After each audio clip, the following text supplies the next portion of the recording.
All right. Yeah, thanks everybody for coming. My name's Kyle McClary, and I recently finished a PhD at USC where I focused on biomedical imaging and software development. And today I'm going to tell you about a project I started in grad school called Microscape, which is a software application for collaborating around 3D imaging data. So just to give you a little bit of a background, I'll say that the importance for collaboration is growing in almost every industry, and it's especially true in the biomedical sciences. But it's almost impossible for medical researchers to collaborate around arguably the most important type of data in the field, and that's imaging data. Imaging in science and medicine is a $16 billion market globally, and imaging devices like MRI scanners and microscopes are advancing very rapidly. But the software required to just view and analyze these data sets costs tens of thousands of dollars, not to mention that they don't provide any features for real-time collaboration. That's why my team of doctors, imaging researchers, and software developers created Microscape, a tool for collaborating around imaging data in real time, like a YouTube, Dropbox, and Zoom, all in one, made by and for medical researchers and healthcare professionals. So in this talk, I'll tell you a little bit about some of the tools of our software platform provides and speak about some of the next generation applications that we're building as well. So real quick before we dive in, I want to take a second just to give you some context about the 3D imaging data I'll be speaking about. So nowadays, in university biomedical research labs, pharma and biotech R&D centers, and in hospitals, there are thousands of 3D images captured every day. And the way this works is that an imaging device, like an MRI scanner or a microscope, will scan through a sample from top to bottom and collect a series of images layer by layer. And then the series of images is reconstructed in 3 dimensions using visualization software. The user is then provided with tools for navigating and manipulating the 3D image. However, as I mentioned, the software is often very expensive, very complicated, and lacks features for collaboration. So the reason it's so hard to share 3D data in real time is because these images are very difficult to render. They're often point clouds containing up to billions of individual points. So to move these clouds around on a screen takes a lot of computational power. So our special sauce is that we developed rendering algorithms that enable fast and smooth visualization of this data, even on low-powered computers like cell phones. So we were able to design these fast and light rendering algorithms using a platform called Unity. Unity is an engine designed for building video games. This gave us access to tools for using GPUs to accelerate our rendering calculations, among other advantages. So ultimately, we've built an app that lets our users visualize multidimensional data fast and easy. It provides cloud connectivity so you can share and store data sets powered by AWS. The app also provides tools, like I mentioned, for remote collaboration. So for instance, I can open up the Microscape app in Los Angeles and share a link with a collaborator who's in Shanghai, and we'll be joined in a virtual 3D room together with the same data set. She can change the colors of the image from her computer, and I'll instantly see those changes on my screen as well. And I have, an independent camera that I can navigate the data set without seeing the exact view that they're seeing on their side. So the app is also built for multiple platforms, including PC, Mac, mobile devices, and even virtual reality headsets. So one user can be viewing a data set on their cell phone while a collaborator is interacting with the same data set in virtual reality.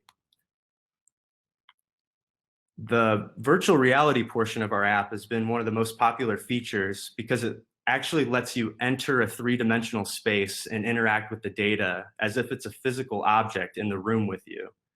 You can pick up the 3D image with your hand and inspect it in full 3-dimensionality, which is obviously impossible to do on a 2D computer monitor. In virtual reality, we've also provided a paintbrush tool where users can draw on the data in 3D space.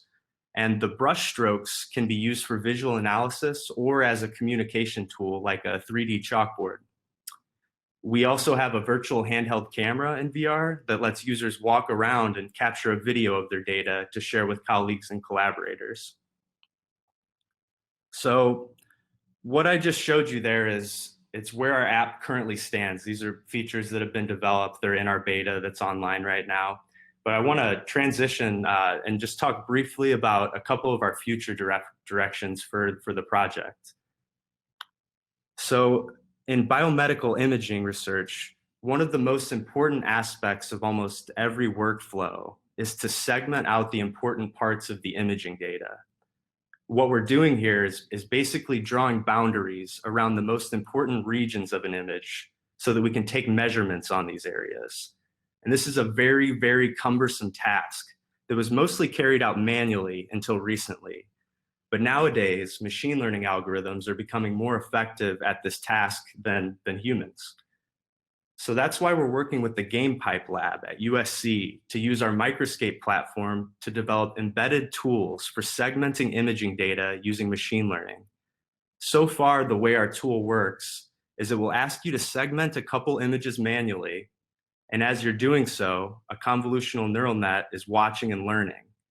After a few rounds of manual input, the model is able to perform segmentations automatically. And one exciting aspect is that in our application, not only are you able to segment individual 2D images one at a time, but you can also perform the segmentations in three-dimensional space using virtual reality, which can significantly speed up the process. So I just want to mention that we're always looking for collaborators, and on this project especially. So if any of you out there listening be interested in working with us on this, please don't hesitate to reach out. I'll provide an email at the end of the talk. So as I wrap up, I want to mention that our ultimate goal for the project is to build a one-stop shop database for biomedical imaging researchers that's much like a YouTube, Zoom, and Dropbox all in one.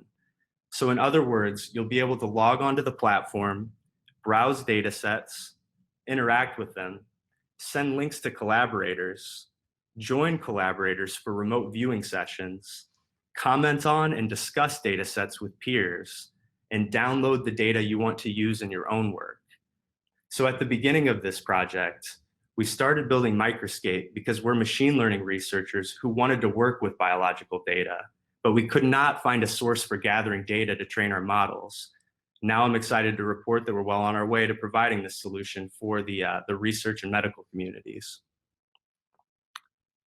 So our current build of the software is available on our website. That's www.microscape.xyz. We'd love if you stopped by the site and downloaded the app and gave it a try. We have some prepackaged data sets on there for you to play with. And it's also very user-friendly. So you don't have to have any experience in the biomedical imaging space to open it up and start experimenting. And then just wrapping up here, our team, it's growing fast. The project began 4 years ago with my co-founder, John Paul, and we launched this app together in a research lab at USC. But in the meantime, we've recruited a team of developers, doctors, researchers, strategic advisors who are expert in the biomedical imaging space. And we've also been recently accepted into 2 startup accelerators and are in the middle of raising a round of seed funding. So, just wrapping up here, I want to emphasize again that we're always on the lookout for great collaborators and groups to pilot our software with. So please do reach out if you're interested in the project. We'd love to talk with you.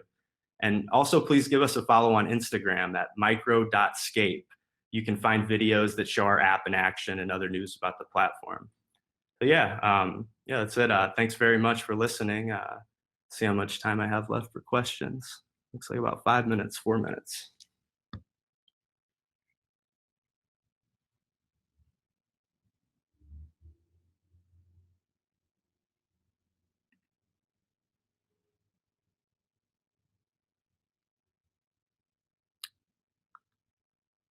Difficulties of standardizing the images.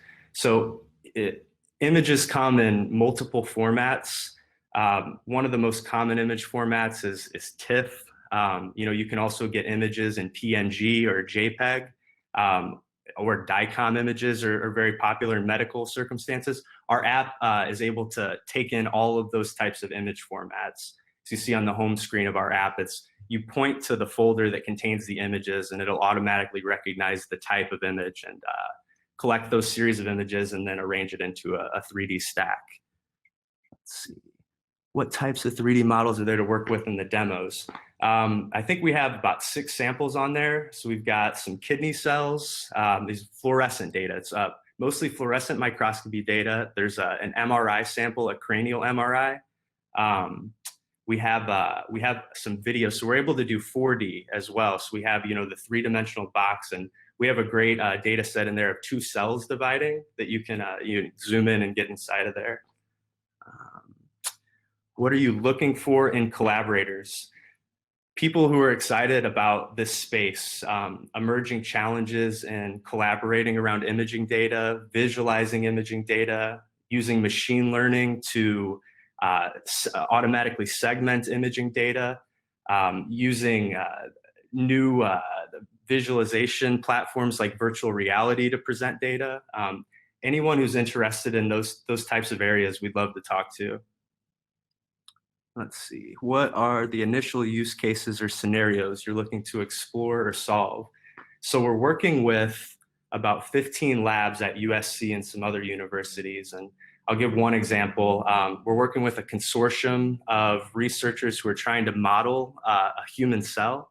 And they take a lot of imaging data, and they have weekly meetings where people from not imaging, like the informatics side of the project, will meet with the imaging researchers, and they'll share data and try to come up with insights together on these different types of data. So our software has allowed them to hold these meetings remotely, and now they can use the Microscape to visualize the data in like a Zoom session where they still have their own camera to navigate it. Let's see, how dependent is the learning on excellent first boundary marking experts? Can you please repeat that question? I'm not sure I understand it correctly. How dependent is the learning on excellent first annotation? I'm sorry, I don't follow. Oh, I see. On your first pass of marking up the data in the CompNet, if you drew a smiley face on the data, you would see that smiley face propagate through your model. So just like any model that's based on segmented data, it's highly dependent on the accuracy. And that's what's nice about this assisted learning, where you can have some human intervention to draw some nice boundaries at first, and after 3 or 4 images, the model starts picking up and improves. Yes, we do generate a confidence stat in terms of percentage of pixels falling in contrast boundaries, but we break that out in a percentage accuracy.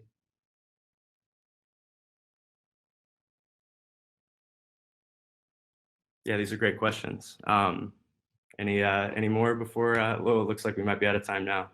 But yeah, again, we're really excited about the project. We've got a lot of great people working with us. We're always looking for more collaborators. Any of you are interested, please do reach out. Kyle@microscape.xyz. And yeah, thanks everybody. I really appreciate you listening.